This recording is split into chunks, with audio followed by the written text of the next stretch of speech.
Sorry about that. I'm having some technical difficulties.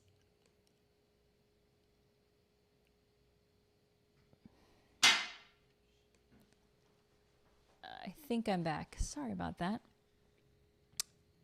So, getting back to extra small helmet sizing and how do you find a helmet to fit you when your head is really, really small?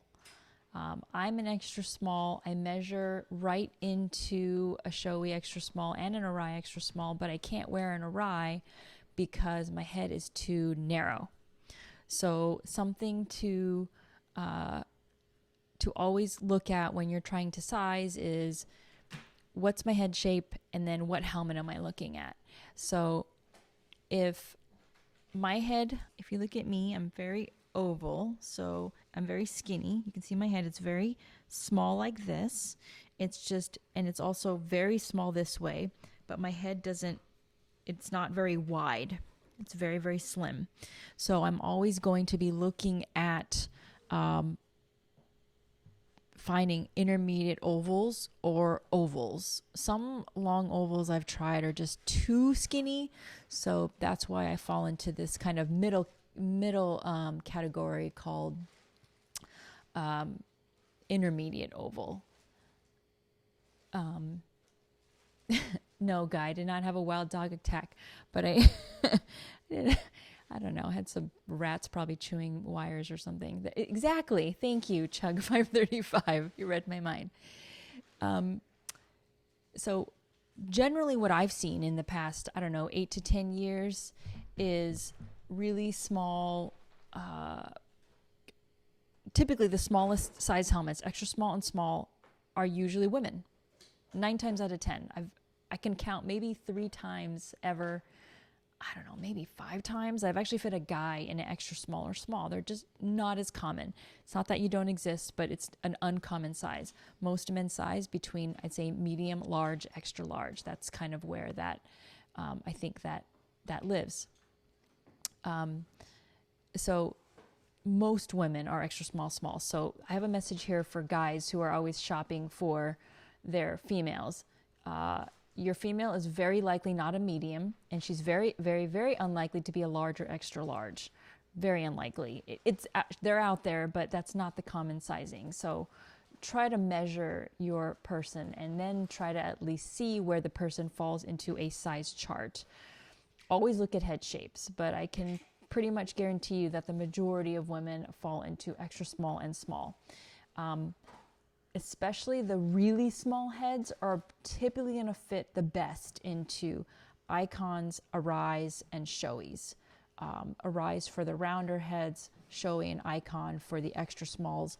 The Bell Star now is extremely small. My head is tiny, and I can't even get my head past the opening of a new Star because the crown is just so tight. So I actually bumped up to a small in the new Bell Star.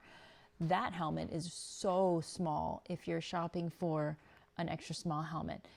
The only downside, I think, to that option is that the shell for the Bell, even though they're doing 5 shell sizes, it's still so much bigger than my Shoei. So my Shoei is she's tiny. She's a little helmet. She weighs 3 pounds, 5 ounces in an extra small. She's very light and tiny. So, always remember that when your head is this small, that you don't want to wear a helmet that is, say, 2 shell sizes, and that means your extra small is the same size as a small and a medium. And I don't want to be wearing the same helmet that someone in a medium is wearing, because then that means I get a heavier helmet and I get a helmet that's less comfortable. So that's where I much prefer the smallest shells. The other thing is when you're this small and you're doing head checks, you're going to hit your shoulder. I can almost guarantee it. When I had a X12, which was the previous version of Shoei's race helmet, every time I did a head check, I would hit my shoulder and it would drive me crazy because the shell is a little bit longer. Even when I wear a backpack, sometimes even now on my Shoei, my shoulder will also hit. and it drives me crazy. So when you're really, really tiny, try to avoid cheap helmets that use one shell or maybe two. It's going to be more comfortable for you. It's going to be lighter. It'll just feel better to wear a helmet that's the appropriate size. So yeah, for extra small and for really petite, my picks are going to be Bell, Shoei, Arai, and Icon. Scorpion for the rounder shapes, Arai for the rounder shapes, Schuberth also for the rounder shapes, Icon, Shoei, and Bell for the more ovals. Icon, I would say, actually offers in the Armada the most color options and the most graphics. So if you love colors and you want something louder and you want some really cool designs, then Icon's going to offer you actually the most variety of really vibrant color options and graphics, not just in pink either. They actually do some really, really cool stuff. So that's how you can, I think, really find the best options for the smallest heads out there. I have another user, Renee, and she, I think, also is posting on Facebook about finding smaller helmets and how ginormous they are. So Renee, listen back again to my recommendations for these specific brands. I don't know where you live, so my brand recommendations and fits recommendations are all based on styles available here in the United States. But I'm going to guess that with brands that are sold internationally like Shoei and Arai and Icon, you'll still be able to get those similar fitments. You just might find that the style names are different. So in Brazil, the Shoei could have a different name, or in Japan, it'll have a different model name versus RF1200. But I'd say the same rules are going to apply. So try that, and then also, figure out what size you are, get yourself measured, try to determine your shape, and then shop from there. My last couple of questions, Sandra on Twitter, also beside asking about quad helmets, she wants to know about field of vision and then preventing fogging solutions. So let's talk first about field of vision. One thing that you want to always consider is your style of helmet and your style of bike. So looking at my little Shoei here,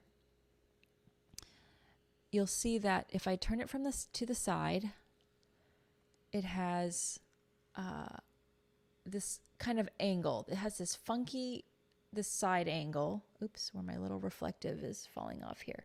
So you see how it kind of swoops up and then goes down. This helmet also, you can see that the field of vision drops better once it tips forward. I don't know if you can actually see that. So when you're on a really sporty bike, this helmet is awesome because as soon as I tuck forward, then the field of vision increases. And so that's going to be maximized on something really aggressive and like a race line or just a sportier line. But then with this Schuberth, what's interesting is that it doesn't have the race line, but it has a very high field of vision. So you can actually see how high the face shield is for a modular, you actually really do get a nice field of vision on the Schuberth. I'd say the slight downside to that is shell sizing. So let me see if I can show you the shell comparison of my Shoei to my Schuberth, or this particular Schuberth. Yes, the field of vision is higher on the Schuberth, but the helmet itself is also taller and wider, and it's just fatter overall. So you do get actually a really nice field of vision in height out of the Schuberth. I would say your premium brands give you the most peripheral vision, but none of these helmets will cut off your peripheral vision. Okay, maybe a $50 helmet might do that, but any of your reliable brands, your HJCs, your Scorpions, your Bells, your Icons, your peripheral vision should never be cut off, because as human beings, we only have like this much. So when I look over with my peripheral, I don't have that much. Your helmets will always exceed for the most part, they will give you far more than you can possibly see as a human being. There's a few brands that give you just a few millimeters more. I would say, again, your premiums do that. Your Bells, your Arise, your Shoeis, your top Icons, your top Scorpions. I'd say a lot of the brands do a really good job to give you maximum peripheral vision. But the vertical vision is where sometimes that'll make you feel like you have more peripheral. I'm trying to think, a couple other styles that I think give you good peripheral or good field of vision in terms of vertical height. Nex is a really good one. I'd say they do a nice job. Again, that will increase kind of, I think, the overall size of the helmet. Who else does a really nice job with that? The Nolan modulars that I've seen, they do a nice job with tall field of vision as well, but not necessarily more peripheral.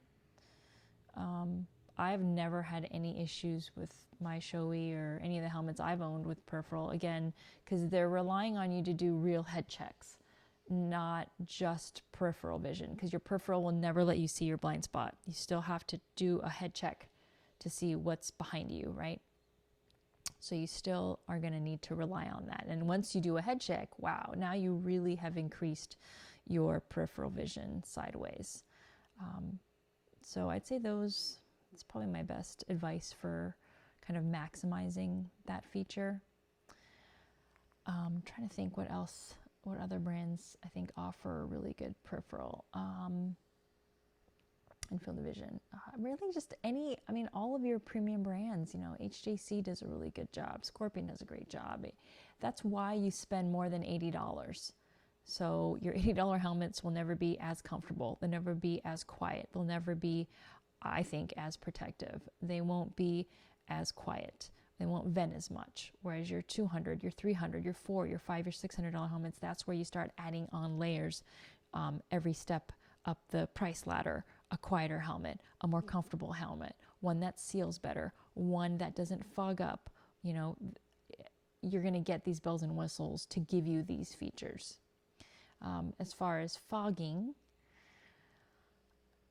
I would say there's a kind of a 50-50, probably more like 70-30 dividing line. I'd say about probably less than half of the helmets out there use Pinlock shields, Pinlock inserts. My favorite is the Pinlock. The Pinlock is a face shield that has little pins, and then the pins have the option to hold this little insert. So if you look at mine, there's like this little lens in here, and that's how I keep my helmet from fogging up. And if it does fog up, it means there's something wrong with the seal. Actually, my seal is a little loose here, so I need to fix that. So that's one common solution. Some of these brands even give you pin locks with the models, like the Schuberths come with a pin lock and an insert. So the face shield's ready to put the insert in, and the insert comes with the helmet. My RF1200 comes with one. A lot of Arise come with them. A lot of Shoeis come with them. So that's one common anti-fogging solution. The way that it works is this insert seals up against the face shield with silicone. So you can see along the edges, it's a little silicone bead. So that creates an airtight seal up against the face shield when the tension is right. And then it keeps my helmet from fogging, my shield from fogging up. Your glasses will still fog up. If you're wearing prescription eyeglasses, then that you can't really do anything about. But at least this part of the shield will be anti-fog. There are also chemicals that you can use if your helmet doesn't come with something like that. There's a variety of spray-on and add-on products. One product that I found works temporarily is actually Plexus. It's not a full fogging permanent solution, but if you spray your Plexus on and clean your or shine your face shield with that, you'll actually find that it gives you a temporary anti-fogging solution. And then, cleans all your plastic surfaces, really well. And then some brands like Bell, they spray coat, they pre-treat the face shield so it's ready to deflect any fog, and it looks fine. I mean, the clarity is still really nice, and this particular Bell has tear-off posts, so this is not a pin lock. But they spray the shield. They treat this interior shield with some kind of chemical. So on the inside, it's treated so that it doesn't fog up. But there are also other aftermarket products. I believe Nikwax makes a visor spray, so that's supposed to be a temporary solution. It's called Nikwax Visor Proof. So that's a temporary, so it'll last for so long, and then you have to keep treating. So you can use it on your goggles, you can use it on your glasses, your face shields. It's supposed to encourage the water to beat up on the surface, and then instead of running down. So Nikwax Visor Proof is one that works for a lot of people. And then one product that I've used before for eyeglasses is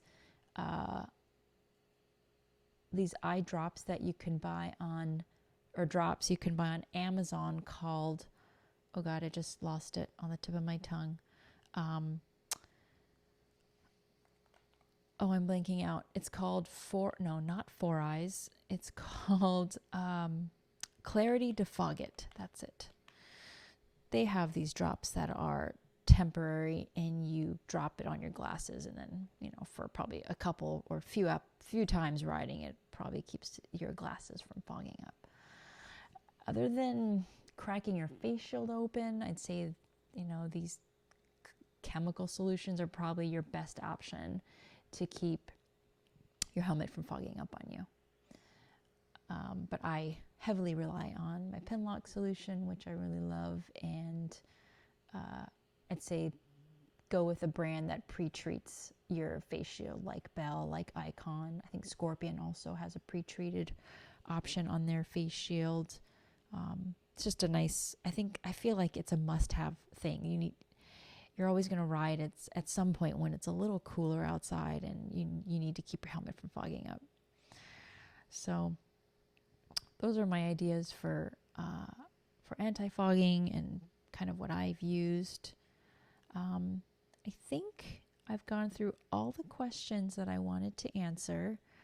I don't see any other questions on my live stream, so I think that's all I'm going to have for this particular session. If you have questions in general, or you want to talk about something in particular for next week, you can email me through gearchick.com. You can post a comment on this particular video, or check out my other videos and post a comment there if you have a general question you want to talk about. Not quite sure what next week's topic will be, but I hope you'll come back and join me. Hopefully the rats will not be chewing through my cables this time. So thanks for tuning in. If you did, I appreciate everyone who's watching, and I'll talk to you next week. In the meantime, visit me on Facebook, Instagram, and Twitter as GearChick. Thanks.